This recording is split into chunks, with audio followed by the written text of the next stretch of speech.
My cousin's false assault claim ruined my life. Now she's dying admitting the truth, but my family demands my silence. Let's call her Jade. My cousin wrongfully accused me of sexual assault when I was 18. Sadly, my family thought her narrative true. 4 years older than me, Jade and I were close growing up, but eventually we drifted away. She is the daughter of my uncle, who was a single father, younger brother of mom. After his ex-wife became pregnant, my uncle married young. Unfortunately, she cheated on him and their marriage broke up a few years later. She tried to keep in touch with Jade for a few years, but finally moved away with her new partner and they never got back in touch. A respectable man, my uncle always battled obstacles on his own and refused assistance after his divorce. He never sought another major relationship. He devoted his life to parenting Jade. He even built a college fund for Jade. But after she turned 18, he told her that although he had done all in his ability to help her, she was now on her own financially, as he had to consider his retirement. Although Jade disagreed, I thought that was reasonable. If she wanted to keep on with her studies, she should pay for them herself. Many arguments between her and her father resulted from her believing he should support her studies for as long as she desired. Jade thus visited my family a lot. She would come over to rant to my mom following every disagreement with her father, although I personally felt my uncle was reasonable. I kept my thoughts to myself as Jade would visit to speak with my mother and not me as she usually did. Jade came up to our house one day without warning. I was the only one in the house my parents were away expecting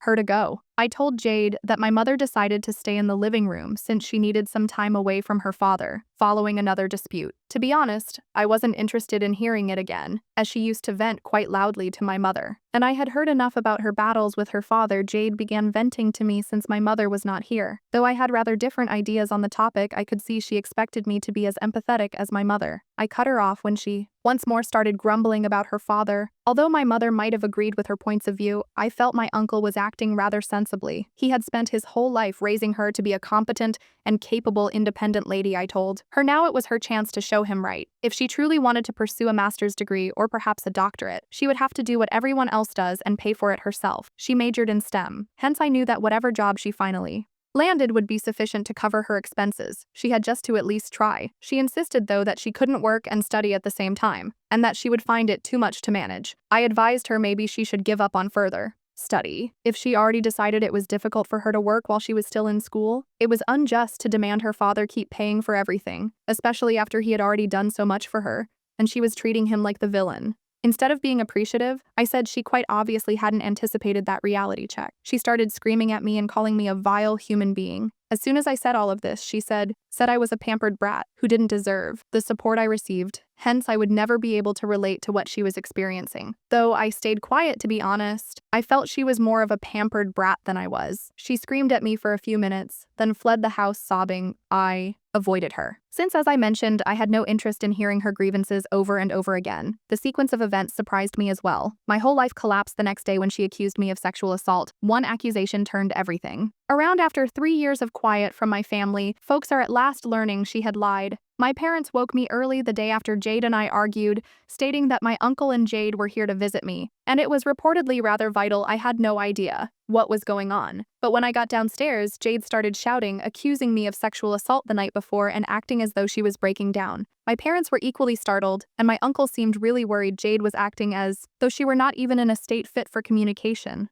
Most of the speaking came from my uncle. He said that following her confer with him, Jade had been inconsolable when she had returned home the day before. She eventually informed him I had lured her in and carried out the conduct she was now accusing me of when my parents were not home. Not even my uncle could look at me, and my parents avoided eye contact as well. None listened when I tried to object and assert my innocence. It was appalling. People already treated me like a criminal, even though I had done nothing. My parents begged my uncle for pardon right in front of me, asking him not to publicly disclose the allegation or report me. They claimed they would do all necessary to resolve the matter whether I cried out or not. My uncle and dad totally turned away from me. It was so annoying that I grabbed a vase and tossed it against the wall in an attempt to get their eye that backfired. Regrettably, my dad lost his cool, grabbed my arm and headed me to my room, closing me within. There was no way I could let Jade get away with this. Hence I kept hammering against the door until my hands and arms started hurting. Telling such a big lie may have destroyed my reputation. Sadly, my dad allowed me out of the room only when my uncle and Jade left. I started crying right away as he opened the door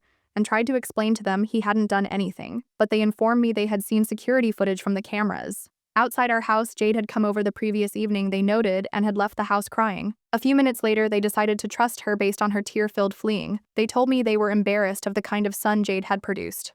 and that she had no reason to lie about what had transpired while my mother was crying and unable to even talk. My dad assured me that with great persuasion they had persuaded my uncle and Jade not to file lawsuits they were obliged to pledge. Something in return, though, to spare her from seeing me and revisiting the horrific event. Jade and my uncle insisted that I'd be taken far away. After much debate, my dad decided to send me to live with my great-uncle somewhere far from the family. With his bad attitude and anger problems, this great-uncle was the least liked family member. Though he said it was the only fix, my dad knew I hated him. Not only was I being sent away, but they also told Jade that to keep things quiet they were going to take my college fund and give it to her. I tried to complain, but there was no communication with them. Finally, I gave up, as I no longer saw the need. Not even my own folks trusted me, since her own father would never accept financial help from anyone, including his own family. I understood that Jade had most likely accused me unjustly, only to control my parents and extract money out of them. After that episode, a few days later, I was ready to go and packed. Neither my parents bothered to say goodbye or give me a hug. They kept me under house arrest by posing as if I wasn't even at home. For the following few days, my phone was taken away and I was not let say farewell to any of my friends. They cautioned me that they would destroy my life personally should I fail to get off the grid and vanish from everyone's lives. A falsehood Jade had uttered drove me to distance from everything I knew and cut relationships with everyone from my past. My great uncle showed up a few days following that to pick me up, and I was sent off to live with him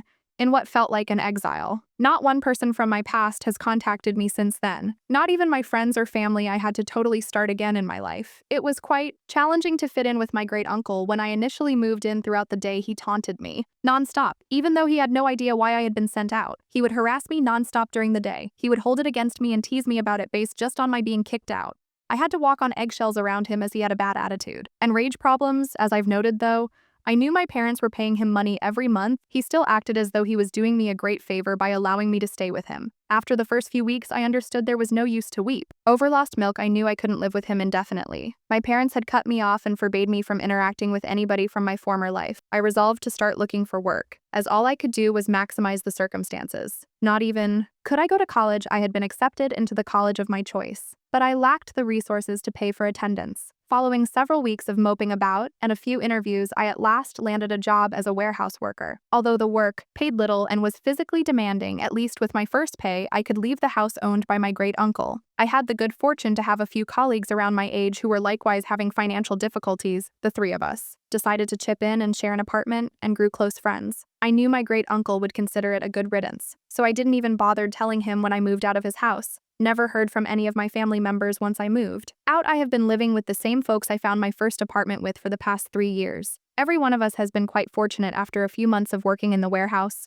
All three of us resolved to keep searching for better prospects. As the work was quite physically demanding, we all aspired to eventually go to college. Hence, throughout the past 3 years, we have switched jobs and worked to save some money. I'm making a good salary, currently working in sales. I have been considering applying once more to universities. My two buddies are doing great as well. We recently moved into a larger apartment in a far better area. Naturally, my family believes it's the ideal time to attempt and come back into my life, now that things are beginning to show promise. For me, I was pretty taken aback when my dad contacted me by email a few days ago, since, as I indicated, I hadn't spoken with them in 3 years, since it was one of the rules my parents made when they kicked me out, and I'd been anxious about them disseminating the truth and tarnishing my name. I'm not active on social media, so I stayed to the guidelines, though. They never tried to get in touch with me. My email address has not changed in 3 years, and I never banned them anywhere. Reading the email, it was essentially an apology for all that had transpired over the preceding 3 years to enable his correct outreach. To me, my dad required my address and contact details in case I wished to get in touch on my own time. He also included his personal contact details. Jade had at last chosen to disclose the truth about what actually transpired. Thus, his apology and the abrupt attempt at reconciliation sprang from it. She was dying, and I suppose had at last acquired a conscience or something. She informed her father the truth for whatever reason, and he talked with my parents. My parents chose to get back in touch with me once they knew the truth. Regarding Jade, her pancreatic cancer diagnosis makes it quite improbable she will survive. She has been suffering for the past 8 months.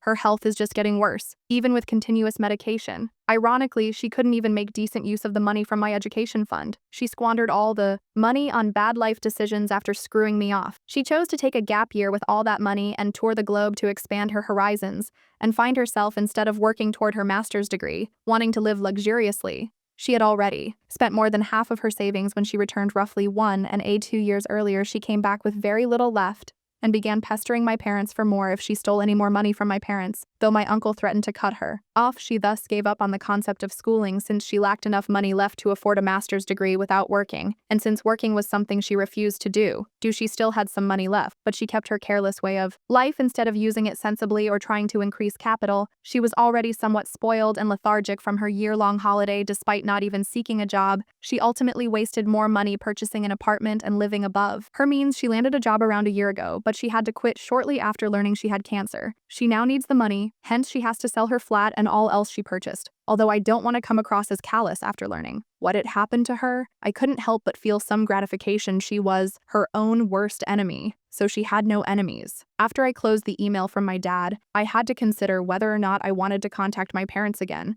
I decided to talk to my friends about it, which also meant I at last had to tell them the truth about why my parents had kicked me out. I had simply informed them that we argued up until then. I had not disclosed the actual cause. Email later, I at last opened it to my buddies. I told them everything about Jade, how she had lied and thrown me under the bus, and how my parents' parents had believed her over me. They not only drove me to live with the worst relatives conceivable, but also had me cut everyone from my past off and threatened to destroy my reputation should I go against them. The truth I was imparting to my companions hardly seemed possible. They urged me not to contact my parents after I was done. They claimed they wouldn't pardon my parents, either if they were in my place, since these are my closest friends, and at this time they're essentially the only ones I have. I pay great attention to their advice. It's not only that they advise me to let go and avoid running across my parents. Again, they also advised me to talk about what happened to me, though I did nothing illegal. I have been living in anxiety for the past 3 years. They are, right? My parents chose to believe someone lied about me. Hence, I had to give up so much of my life. I have to talk if I want to take back my life. I told my parents I intended to reveal the actual account of events before I went public. People have a right to know the truth, so it makes no difference whether Jade is lying on her deathbed. She destroyed my life today. It is my chance to recover it. I thus texted the number my dad had supplied me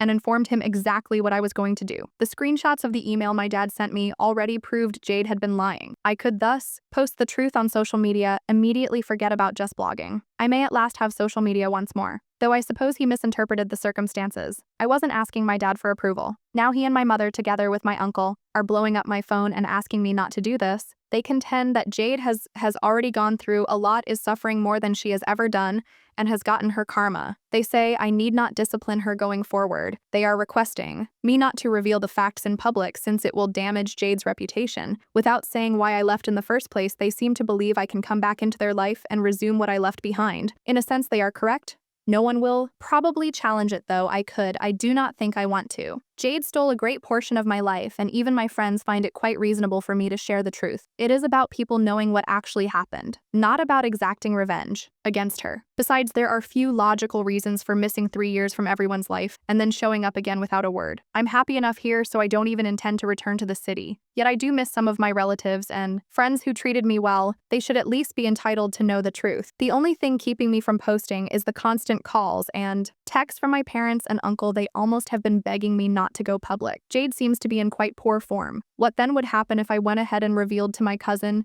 even if she is on her deathbed, the truth of why I had to leave everything behind for 3 years? Update 1. I finished it, lads. I considered it for a long time, repeatedly asked friends, and they all advised the same thing though. I hadn't done anything. Jade and her family had taken away 3 years of my life that I could have spent properly, and I had to live in fear because of them. Whether or not Jade is in condition, it would be quite legitimate for me to exact retribution. Many of the responses on this reflected the same viewpoint. Ultimately, it was my choice at the finish. Knowing most people would support me helped me to feel much better. My first post was a week ago, and last night I finally posted a narrative of everything that has transpired in my life, together with an explanation for my 3-year absence from the net. Friends, relatives, everyone who knew me have contacted me to let me know they are here for me and have sorely missed me. I trust them, as I had several communications from folks over the first few months after I vanished. Apparently, my parents advised everyone not to search for me after that, saying I wanted to be left alone since I had gone through something horrific and needed time and space to recover. People thus stopped trying to get in after the first few months, believing they were honoring my choices. My friends informed me they had repeatedly asked my parents where I was, but my parents never told them, so they couldn't get in touch with me. Even many of my family claimed to have waited patiently for me to come back. Seeing how ready everyone was to welcome me back and how none had forgotten me made me somewhat cry. Most importantly, people have claimed that they always regarded Jade to be shady. Nonetheless, what she did was low. Even by her standards, my mom and uncle haven't said anything thus far. I hope they stay out of it, as I truly don't want to talk to them regarding myself. Having all of this off my mind makes me feel a lot more free speaking up about what happened. Was wise, I have no regrets about anything update to. I posted it some few days ago. And yesterday my folks got in touch with me, having only asked one thing that I let sleeping dogs lie. They informed me they were quite let down in me. They wanted me to come up with a reason for my 3-year absence, but not tell everyone the truth about what happened since they think Jade deserves peace and quiet in her present state. After my post, apparently Jade has lost almost all of her friends, and even family members are no longer eager to talk to her, they seem.